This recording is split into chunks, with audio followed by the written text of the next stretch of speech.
Two teams this week spent their effort on the system around the model, not the model itself. One is Audit 1.0 from Deep Reinforce, an agentic coding system. The other is a local deployment write-up from teams tightening control points before scale. The common move is simple: make the harness smarter so the model has less room to drift or leak. One case does that with learned scaffolds. The other does it with budgets, redaction, and fallback paths.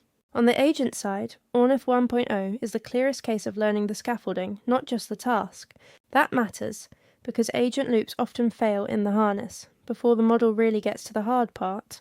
Deep Reinforce, the team behind Audit, paired self-improving reinforcement learning with scaffolds that evolve over time, so the system learns how to solve coding work and how to structure the solve. That cuts against the usual pattern, where humans hand-build the loop and then keep patching it. Here, the scaffolding is part of what gets trained. That is the interesting move. It suggests some of the burden may shift from fixed prompt logic to learned structure. Practically, that is useful if your agent keeps stalling on long runs. It also puts more pressure on reward hacking defenses because the loop itself is now adaptive. And if the rollout is long, staleness becomes part of the problem too. A scaffold that looked fine early can age badly once the policy changes. So the takeaway is modest. If you run agentic coding systems, inspect the harness as carefully as the model. Audit 1.0 points toward less hand-built glue, but not zero discipline.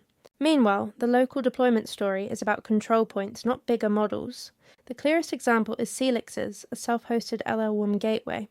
That matters, because teams need a practical place to enforce cost and data rules. Celix's adds atomic budget caps and PII redaction at the gateway, so the check happens before the request keeps moving. That is a simple design choice with real operational value. If spend jumps, the cap stops it. If sensitive text shows up, the gateway strips or blocks it. That makes self-hosted use easier to trust in day-to-day work. It also fits the same pattern as the ignore file workaround Codex. OpenAI's Codex, the coding agent, picked up a simple exclude list for sensitive files. That is not flashy. It is the sort of guardrail that keeps agents away from secrets and junk paths. And for local workflows, the offline flag in llama.cp b9830 points the same way. You get easier validation when the workflow does not depend on a live network. So the shared move here is plain: make deployment safer by tightening the edges around it. Not a grand shift. Just a couple of teams making local and self-hosted setups easier to run without surprises. If there's a thread here, it's small. A couple of teams spent more time on the system around the model. That looks like harness work, control points and guardrails. Not a verdict, just what showed up in these two posts. So keep watching the plumbing. These examples suggest it's getting more attention, but there's still only a couple of examples. That's your brief. Links and full analysis in the newsletter. See you tomorrow.